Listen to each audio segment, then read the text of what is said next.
하나님은 당신을 사랑하십니다. 아멘. 인사하겠습니다. 당신은 축복의 통로이십니다. 당신은 축복의 통로이십니다.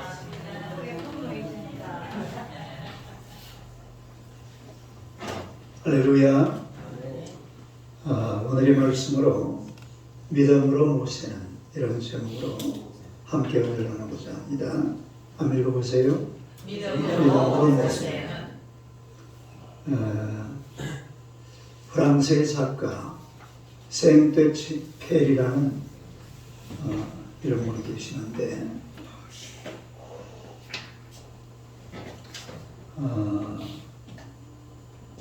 이 나치 점령하에 있는 고난과 슬픔 또 시련 속에 있는 이런 프랑스 사람들에게 희망을 주는 뜻으로 어린 왕자라는 그런 책을 썼습니다.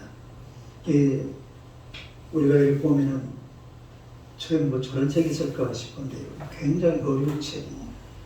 저도 옛날에 한번 읽어봐 이게 무슨 뜻인지 그때는 사실 이해를 못했어요. 그냥 책만 읽었는데 이 책도 조그만하잖아요. 또 어린 왕자.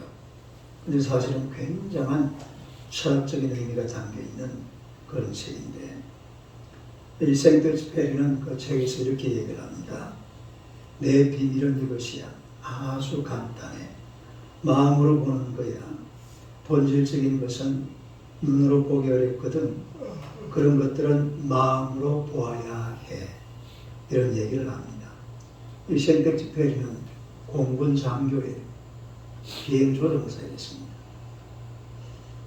여러분, 이 본질적인 것, 이런 것은 육신의 눈으로 보는 것이 아니라 마음의 눈으로 보는 것입니다.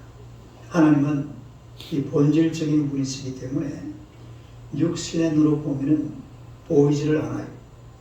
마음의 눈, 즉 믿음의 눈, 그리고 영혼의 눈, 이런 눈을 가지고서 하나님을 보아야 우리가 하나님을 보게 될 줄로 믿습니다. 이 하나님은 우리의 육신의 눈으로 또 지식의 눈으로 이런 눈으로 보려고 그러면 보이질 않아요. 아예 안 보입니다. 그야말로 마음을 모으고 믿음을 모으고 영혼으로 우리 하나님을 보아야 된다. 그런 얘기죠. 하루는 유명한 예술가 미켈란젤로가 아주 볼품없는 흉측한 이런 바위 앞에서 망치와 청을 가지고 바위를 깨면서 작품을 만들고 있었습니다. 그냥 한 사람 지나가다가 이 모습을 보고는 그래요. 미켈란젤이 이렇게 말했습니다. 아니 무엇하러 그런 흉측한 바위에 시간을 낭비하고 있습니까? 그러니까 이 미켈란젤로가 그런 대답을 해요. 미켈란젤로, 이 바위에 아름다운 천사가 갇혀 있거든요. 그 천사를 꺼내려고 애쓰는 중입니다. 그러니까 믿음이라는 것은 보이지 않는 것을 생각의 눈으로 또 마음의 눈으로 그리고 믿음의 눈으로 영혼의 눈으로 그렇게 보는 것, 이게 바로 믿음입니다. 믿음은 내 눈앞에 그냥 눈에 보이는 것만 믿는 것은 이건 믿음이 아닙니다. 그건 그냥 보는 거예요.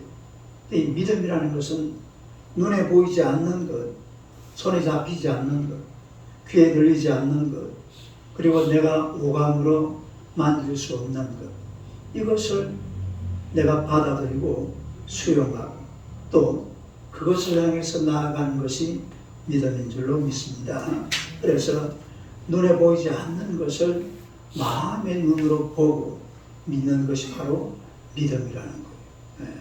오늘 우리가 이 본문에 보면은 모세라는 사람이 나오는데 이 모세는 이런 믿음의 눈으로 하나님을 보았습니다. 믿음의 눈으로. 이 모세의 믿음이 어떤 것이냐 한번 살펴보겠는데 이 모세는 인내하는 믿음을 가지고 있음을 알 수가 있습니다. 한번 읽어보세요. 인내하는 믿음. 27절에 보면은 읽어봐요. 시작. 믿음으로 애굽을 떠나 왕의 노함을 무서워하지 아니하고 곧 보이지 않는 자를 보는 것 같이 참았으며.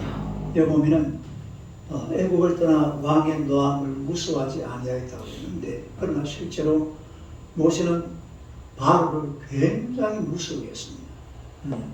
그런데 여기 보니까 여기 좀 반대 말이죠. 믿음으로 애굽을 떠나 왕의 노함을 무서워하지 않았다. 그런데 실제로 모세는 이 바로를 굉장히 무서워했거든요. 출애굽기 2장 15절 읽어봐요. 시작. 바로가 이 일을 듣고 모세를 죽이고자 하여 찾는지라. 모세가 바로의 낯을 피하여 미디안 땅에 머무르 위에 하루는 꿈을 꾸되 바로를 피하여 미디안 광야로 도망쳤던 사람이 바로 모세라는 것을 알 수가 있잖아요. 출애굽기 3장 11절 봅시다. 시작.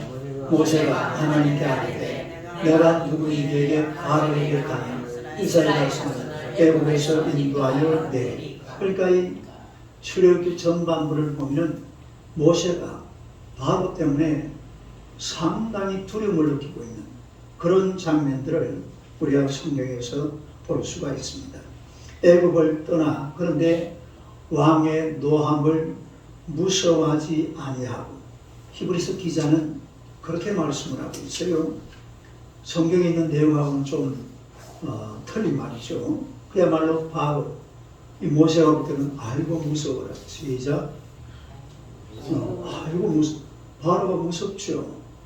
애굽의 그 최고의 그 당시 전 세계 최고의 실권자인데 바로 모세가 또 사실은 잘 곁에 있다가 떠나버렸잖아요. 그래서 바로를 굉장히 무서워하고 두려워했던 그런 모세였어요. 그래서 처음에는 이스라엘 백성들을 출애굽을 시키라고 그러니까 이걸 거부했습니다. 무서워서 못하겠다는 거죠. 그러나 어느 순간 이 모세가 바로를 두려워하지 않습니다. 그래요, 하나님, 제가 가겠습니다. 하나님께서 모세에게 이 이스라엘 백성들을 데리고 가나안 땅으로 들어가라. 적과 꿀 흐르는 땅으로 들어가라 그러니까 간다 그러는 거예요. 처음에는 막 무서워서 벌벌 떨다가 처음에는 하나님이 사실은 의심되는 거예요. 과연 내가 하나님의 말씀만 믿고서 바로에게 찾아가서 바로에게 잡혀서 혹시나 내 생명을 잃지는 않을까. 여러 가지 많은 두려움에 확 사로잡혀 있는 그런 모세의 모습을 우리가 볼 수가 있는데, 그런데 그때 하나님께서 계속 모세를 건드립니다. 믿어라 이 말입니다. 따라해. 믿어라. 나를 믿어라.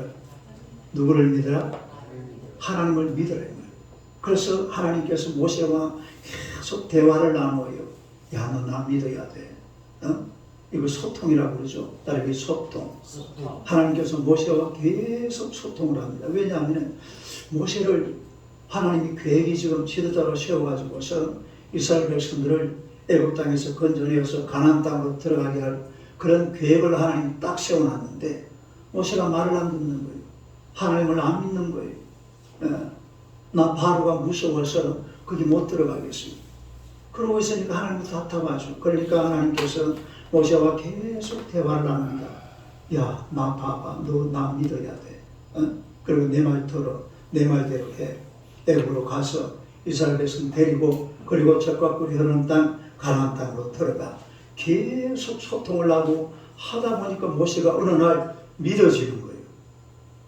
할렐루야. 올라가 어떻게 돼요? 하나님이 믿어지는 거예요. 여러분들과 하나님을 믿기가 사실은 쉽지가 않습니다. 그러나 계속 하나님과 대화를 나누어야 돼요. 하나님과 계속 소통을 해야 돼요. 오늘도 예배 시간이 되면 목사님의 말씀을 통해서 하나님과 소통을 하고 또 집에서 성경을 읽으면서 하나님과 대화를 나누고 기도하면서 하나님과 또 교제하고 소통하고 이래가지고 계속 하나님 앞에 나아가면 믿음이 생길 줄로 믿습니다. 또 이 믿음이 이 지금 모세도 보세요. 조그마한 미디안 광야에서 이 애국으로 들어갈 때 그 어떤 믿음의 과정이 이렇게 쫙 성장을 했나봐요. 예. 조금씩 좀 자라나는 거예요. 이 믿음이라는 건 어느 날 막 갑자기 막 쑥 내 마음에 들어오는 게 아니라 차근차근 조금씩 그렇게 하다 보면은 어느 날 큰 믿음의 사람으로 세워지게 될 줄로 믿습니다. 바로에 대한 두려움은 완전히 사라지고 이제는 인내하면서 하나님을 기다리는 그런 모습을 볼 수가 있습니다. 바로 앞에서 외쳤어요. 내 백성을 보내라. 시작. 내 백성을 보내라. 바로 앞에 서가지고 웬 할아버지가 와가지고 80년 할아버지가 지팡이 하나 들고 바로 앞에 서가지고 내 백성을 보내시오. 그럼 보내주겠어요? 안 보내주겠어요? 나도 안 보내주겠다. 그럼 누가 보내주겠어요? 그러니까 바로가 말을 들어야지. 니 누군데? 니 모세야? 아이가 와 돌았나? 정신이 나갔나? 집어 넣어. 전혀 뭐가 이래 분위기가 싸한 거예요. 내 백성을 보내라고 막 마음을 치고 하나님을 믿고 바로에게 외쳤는데 바로가 말을 들어야지 할 말이지. 말로 안 들어주는 거예요. 그런데 그때에 하나님 보세요. 바로가 내 말을 안 듣잖아요. 나 어떻게 해요? 지금 내 백성을 보내라고 큰 소리 쳐놨는데 나 어떡하라고 지금 이러는 거예요. 하나님 도와주세요. 막 기도하니까요. 하나님께서 어떤 일을 벌입니까? 나일 강물을 갖다가 피로만 시뻘겋게 물들여 버립니다. 나일 강물을 완전히 그냥 피범벅의 강물이 되게 그렇게 만들어 버렸습니다. 하나님의 기적으로. 그런데 문제는 그 다음에 깨구리 재앙이 오잖아요. 피 재앙이 오고 나서 그 다음에 깨구리 재앙이 오는데 내물어 봅시다. 깨구리 재앙이 그냥 왔을까요? 모세가 막 기도해서 왔을까요? 기도해서. 모세가 인내하면서 기도한 결과 깨구리 재앙입니다. 그냥 막 피 재앙이 오고 나일강이 막 벌겋게 물들었다가 바로 깨구리가 막 또 다시 덮친 것이 아니라 나일강장이 끝나고 나서 하나님 앞에 막 모세가 또 기도하고 하니까 하나님께서 그 다음에 또 깨구리자 그리고 그 다음 자 하나하나 할 때마다 하나님 앞에 기도하고 모세는 인내하는 거예요. 참고 기다렸어요. 바로가 보내주게 하는 말이지. 보내줄 듯 하다가 또 그냥 엉뚱한 소리하고 또 보내줄 듯 하다가 또 그냥 차악거리고 보내줄 듯 하다가 그래가지고 이게 몇 번 지나가요? 한 번, 두 번, 세 번, 네 번, 다섯, 여섯. 모세가 엄청난 인내를 했습니다. 어마어마한 인내를 했습니다. 웬만하면은 막 예를 들어서 막 파리 때가 막 온 세상을 뒤덮고 막 메뚜기가 막 다 이러면 웬만하면 보내줄 텐데 바로 말을 안 듣는 거예요. 그러나 그때마다 이 모세는 하나님 앞에 간절하게 기도하면서 참고 견디고 인내하고 그때부터는 처음에는 하나님이 모세를 기다렸지만 이제는 모세가 하나님을 기다리고 있습니다.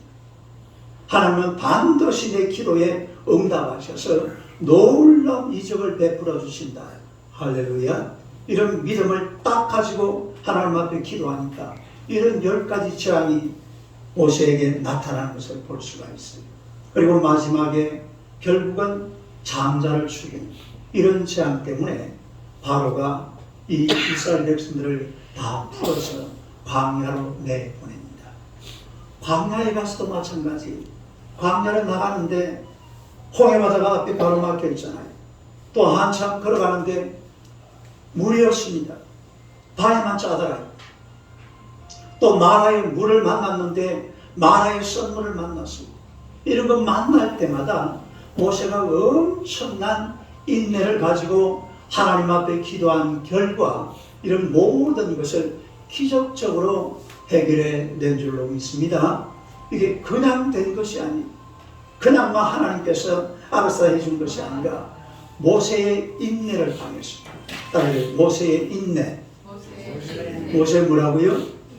모세의 인내, 모세가 하나님 앞에 기도하면서 백성들은 막 그냥 애굽으로 돌아가자 모세를 보고 막 원망을 하고 하나님을 불평하고 막 하늘을 찌르고 야단을 치고 있는데 모세는 그래도 하나님 앞에 간절하게 기도하면서 참고 견디고 인내하면서 거기를 가고 있는 그런 모세의 모습을 볼 수가 있는데 여러분 우리 하나님은 기도하고 인내하고 기다리면 반드시 임재하십니다. 믿으시기를 축원합니다.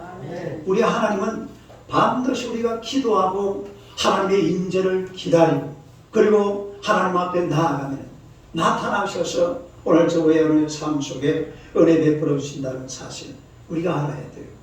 아브라함 링컨이 대통령이 됐을 때에 이 종종 워싱턴 DC에 있는 그 뉴욕 에비뉴 교회라는 곳에 거기 예배를 드리러 갔습니다. 근데 거기에 목사님이 조셉이라는 그런 목사님, 요셉이죠. 요셉이라는 목사님이 그 목회를 하고 계시는데 어떤 기회에 링컨 대통령이 펴놓은 성경책을 볼 기회가 있었어요. 그래서 그 성경책을 이래 목사님이 봤는데 어디를 펴놨냐면 시편 37편 7절을 펴놨습니다. 한번 읽어봐요. 시작.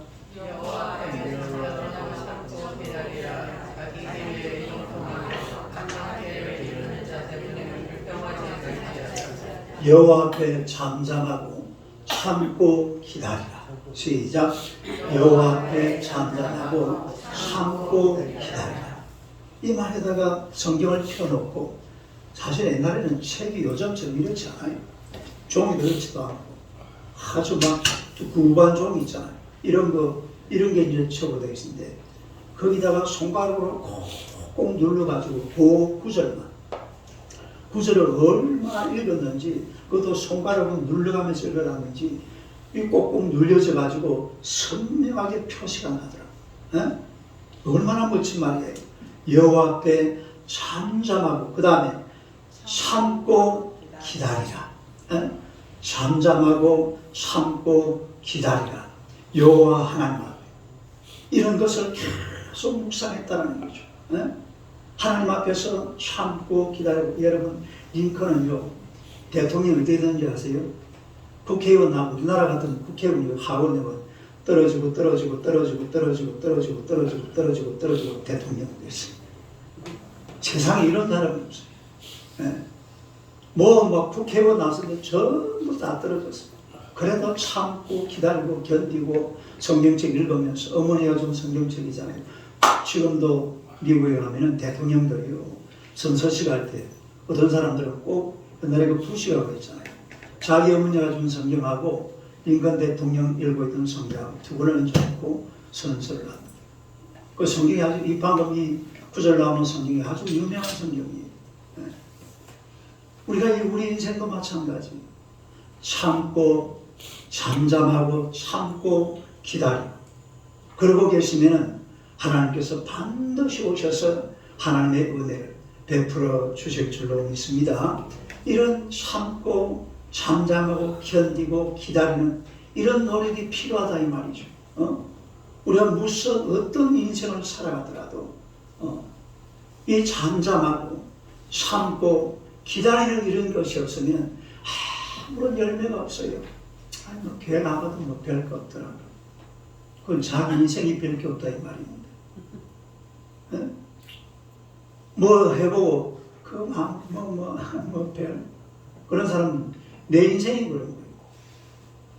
교회 별 거 없는 게 아니에요. 교회가 별 것이 없어요.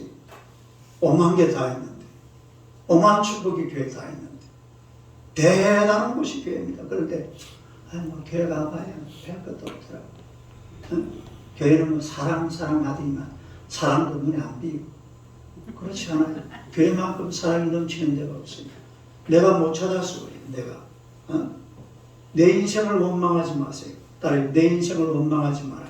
내 인생을 불평하지 마라. 내 인생을 원망하고 내 인생을 불평하는 사람이 교회를 원망하고 교회를 불평하고 하나님을 원망하게 됩니다. 하나님 앞에 잠잠하고 참고 기다리면 우리 하나님의 놀라운 은혜가 여러분의 삶 속에 반드시 임할 줄로 믿으시기를 축원합니다. 이런 믿음을 가지고 살아야 돼요. 그 다음에 두 번째로 또 이 모세는 어떤 믿음을 가지고 있으냐 하면 정한 믿음을 한번 해볼까요? 시작. 정한, 이 정자입니다. 정자. 예. 뭘 정한다고 그러잖아요. 뭐 이런 거 정하다 할 때에 그럴 때 쓰는 말인데 이 모세가 이런 정한 믿음을 가지고 정한 믿음. 28절을 볼까요? 28절 한번 읽어봐요. 시작. 믿음으로 유월절과 뿌리는 예식을 정하였으니 이는 장사를 펴는 그들을 건드리지 않게 하려 하는 것이며 유월절과 피 뿌리는 예식을 정하였다. 뭘 정하였다고요? 유월절과 피 뿌리는 예식. 여러분, 이 유월절 어린 양의 피 뿌림의 이 예식이라는 것은 바로 예수 그리스도의 속죄 사역을 예표하는 구약 성경에서 어찌 보면요 가장 중요한 사건이에요.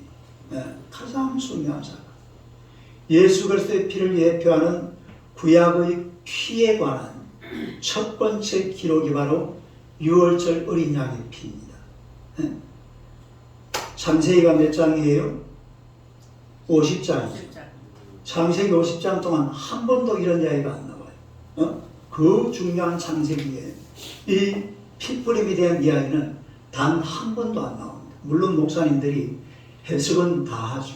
해석은 뭐 그 속에서 예수 그리스도의 피를 많이 찾아내가지고 설교를 합니다만, 그러나 실제로 기록상 나온 것은 바로 오늘 지금 얘기하고 있는 유월절 어린 양의 피, 유월절 어린 양의 피. 그 노래 성경에 보면은 이 유월절 어린 양, 여기서 아주 중요한 것이요 두 가지가 나와요. 피 흘림과 피 뿌림. 그다음에 피 흘림, 피 뿌림. 그러니까 피를 흘린다라는 것은 뭐예요? 그야말로 죄 없으신 예수 그리스도께서 우리 죄를 대신하여 십자가에 못 박혀서 피 흘리신 그 사실을 말합니다.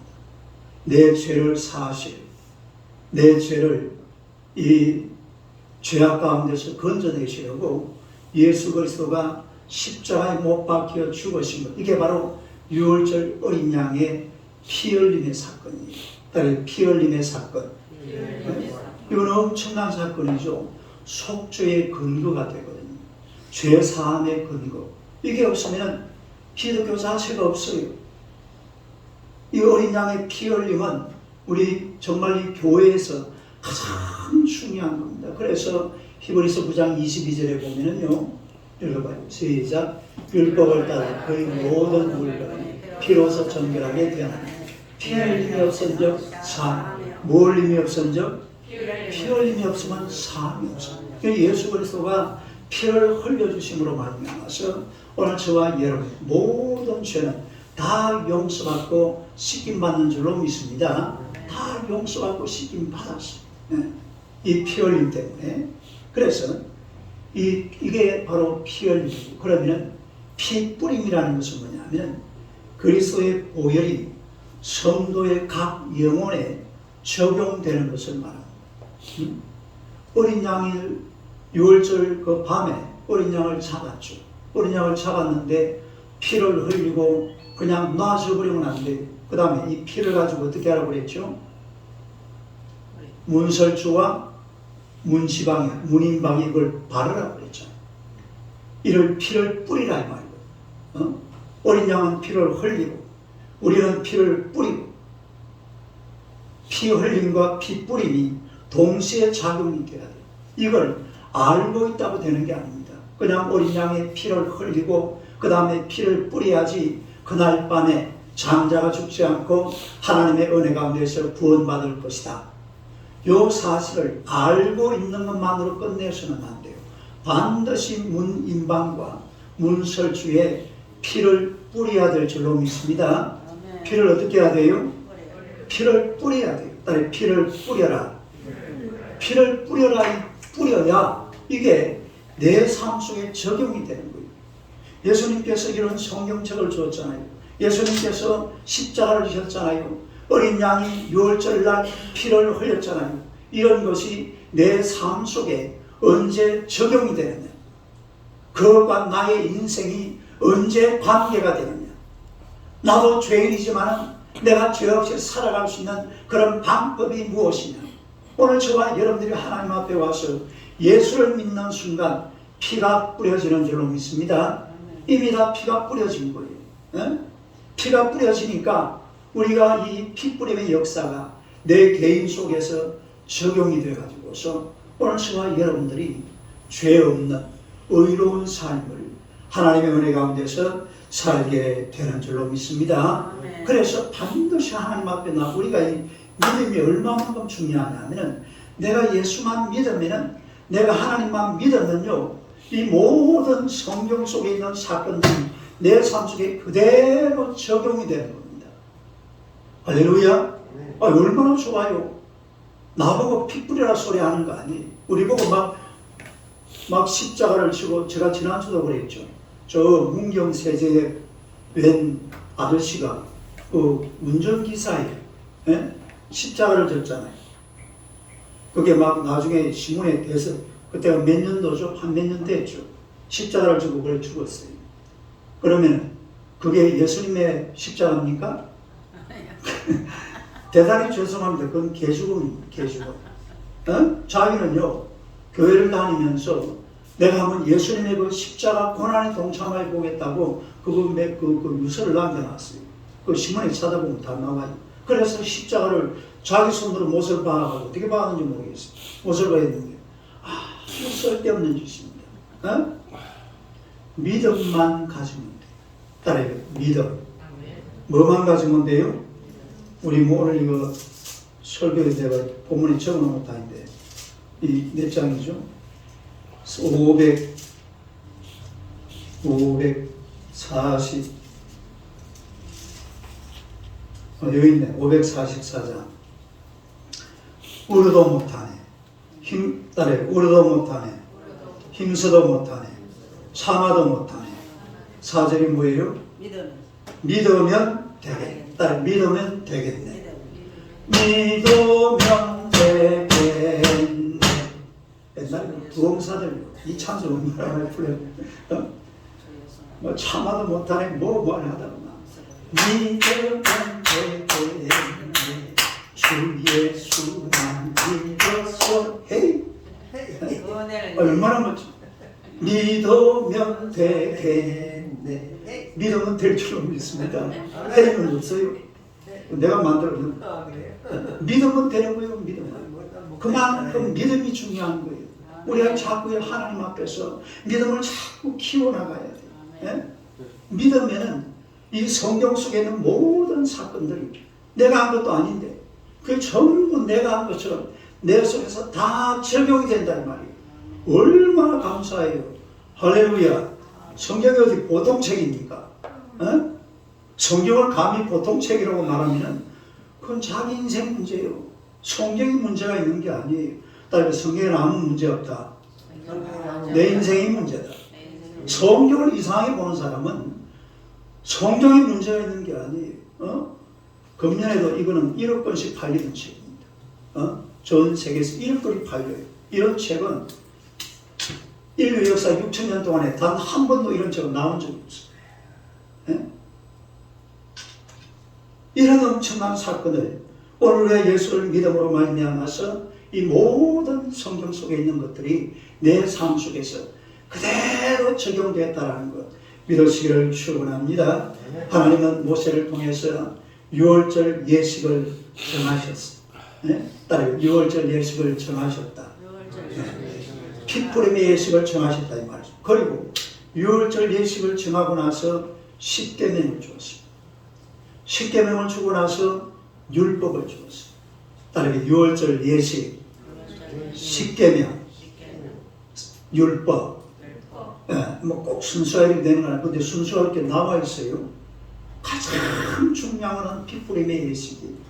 예수님의 십자가가 가장 중요하고 그 다음에 좀 이제 뭡니까? 총론적으로 십계명을 주고 나중에 강론적으로 율법을 주고 613가지 이런 조항을 하나씩 하나씩 만들어줬는데 이제 하나님께서 사람이요 에덴 동산을 떠나는 그 순간부터 사람들은 갈 길을 잃어버렸습니다. 인간이 어떻게 살아야 되는지, 어느 곳으로 가야 되는지 방황했습니다. 방황. 물결 치면 치는 대로, 바람 불면 부는 대로, 나 이렇게 살았어요. 사람들이 그렇게 살았다니까요. 근데 하나님께서 핏부림의 예수를 정해주시고 율법을 주시고 십계명을 주신 것은 이제는 방황 끝. 따라서 방황 끝. 그러니까 율법을 주셨다는 말, 이제는 방황하지 말라는 말이에요. 왜 방황하지 않아야 돼요? 율법대로 살면 돼요. 핏부림의 예식을 거행하면 돼요. 십계명대로 살면 돼요. 율법대로 살면 돼요. 율법대로 못 사니까 물론 예수님께서 그 율법을 완성자 예수 그리스도가 이 땅에 오신 줄로 믿습니다. 방황 끝이라는 말은 율법을 만나는 순간, 예수를 만나는 순간. 그러면 인생은 방황 끝이에요. 예수를 만나기 전까지는 하염없이 방황합니다. 에덴 동산을 떠난 그 순간부터 가인의 방황을 보세요. 오히려 창세기 4장에 보니까 가인은 막 굉장히 큰 사람으로 나타나고 아벨은 조그마한 사람으로 그냥 뭐 제사전에다가 막 맞아 죽은 사람 그 정도밖에 안 나와 있습니다. 세상이 막 계속 확장돼 가면서 죄악의 세상이 점점 넓어갑니다. 방황이 계속해서 시작되는 거예요. 엄청난 방황. 이런 방황이 언제 끝나버리냐면 하나님과 모세가 핏부림의 예식을 정하고 하나님께서 십계명을 내려주고 율법을 내려주는 순간 모든 방황은 다 끝이 난 줄로 믿습니다. 이제는 핏부림의 예식을 내가 행하기만 하면 돼요. 내가 믿기만 하면 돼. 내가 율법을 지키면 돼요. 율법 지키는 거요 엄청 쉽습니다. 사람들이 율법을 어떻게 지키냐고 그러는데 나는 보니까 율법을 못 지킬 게 하나도 없어요. 율법은요 예수만 믿으면 끝이에요. 그냥. 율법은 예수만 믿으면 끝이다. 내가 물어봅시다. 목사님이 지금 밖에 나와서 누구를 죽일까요? 안 죽일까요? 왜 죽여요 사람을? 안 죽여요. 목사님이 정신이 나와서 예수 믿는 사람이. 그러지 않아요. 예수 믿기 때문에 사랑으로 세상을 보기 때문에 율법이 필요가 없습니다. 그저 사람들을 세워주려고 그러고 보자 오늘 요 지금 한 1000명 앉아있는 것 같아요. 1000명은 안 되구나. 한 900명 정도 되거든요. 제가 여러분 중에 누구 한 사람이라도 미워하는 사람이 있을까요 없을까요? 한번 보자. 내가 미워하는 장영식 한번 보자. 아닌데 왜 율법을 못 지켜요? 율법 건널 거 하나도 없어요. 예수 믿으면 끝나는 거예요. 그래서 예수님은 율법의 완성입니다. 따라 예수님은 율법의 완성이다. 그래서 예수 그리스도를 만나는 순간, 율법을 만나는 순간 인생의 방황이 끝나고 예수님을 만나는 순간 모든 방황은 끝입니다. 더 이상 방황은 없어요. 여러분 사람 사는 세상에 무엇인가 정한 바가 있어야 돼요. 정하지 않고 살아가는 것은 인생을 허랑방탕하는 것입니다. 나름대로 뭔가를 정해놓고 그렇게 살아야 돼요. 오늘 내 하루를 어떻게 살 것인가? 내 일주일을 어떻게 살 것인가?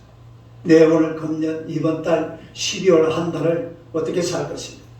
1년을 어떻게 살 것이며 내 인생을 어떻게 살 것인가? 뭔가를 정해야 돼요.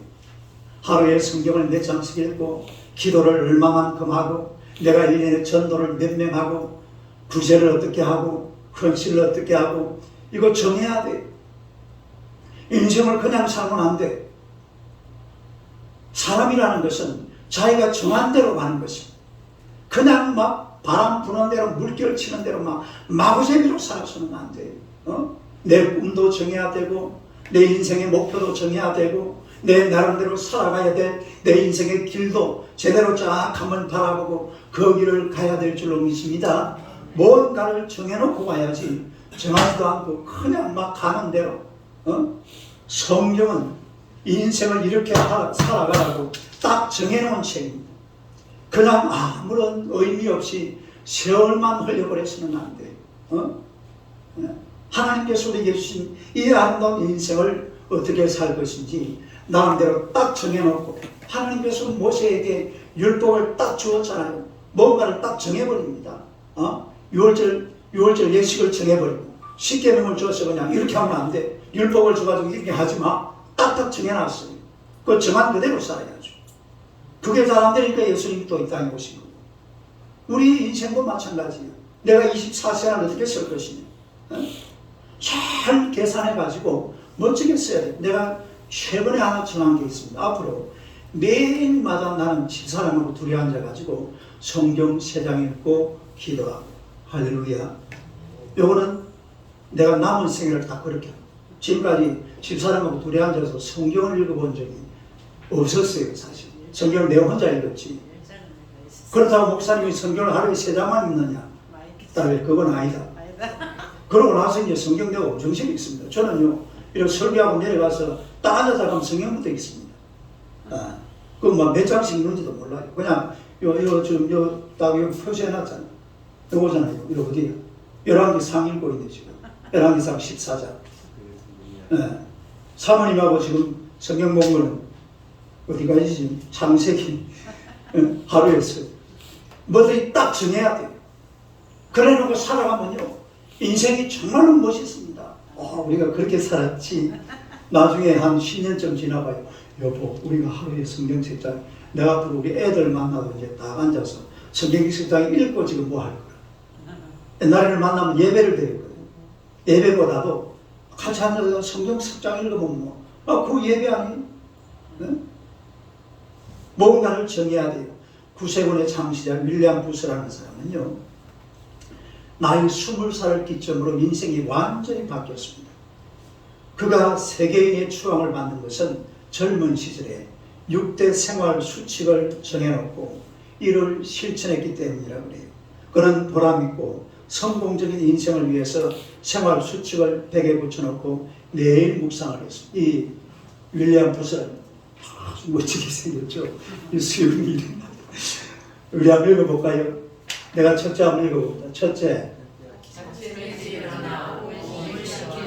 둘째, 불필요한 잡담을 그만다. 셋째, 겸손한 태도와 열정적인 행동, 진실한 대화와 자세를 갖는다. 넷째, 매일 성경을 내 자신이 묵상한다. 다섯째, 하나님께 나의 인생을 의탁한다. 여섯째. 이 생활 수칙을 하루에 2번 이상 큰 소리로 외친다. 여러분, 이 정도만 해도 이게 엄청난 거잖아요. 간단한 거를 하나님 앞에서 뭔가 하나씩 정할 필요가 있습니다. 여러분이 인생을 살아오면서 정말로 멋진 게 하나 있습니다. 가장 멋지게 여러분의 인생에 정한 바가 있는데 그게 뭔지 아세요? 첫째는 예수 그리스도, 두 번째는 교회, 세 번째는 믿음 생활입니다. 여러분이 정한 거잖아요.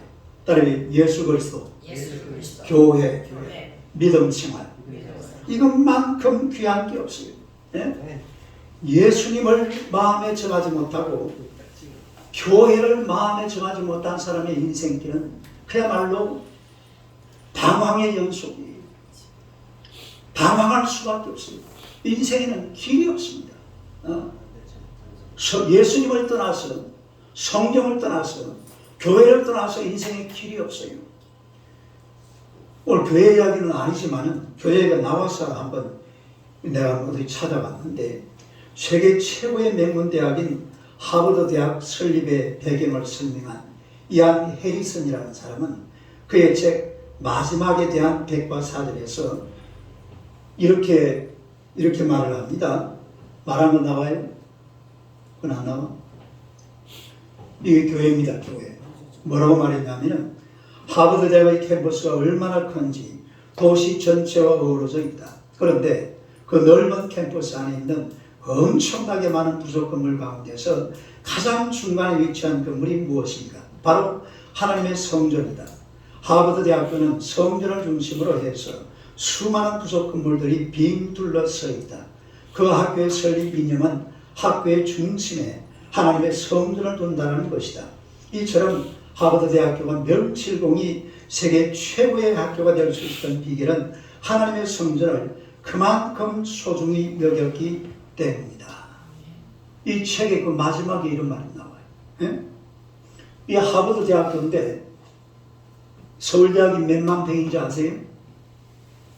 서울대학 45만 평. 서울대학 가봤어요? 우리 어머니는 5살 때 서울대학 가봤어요.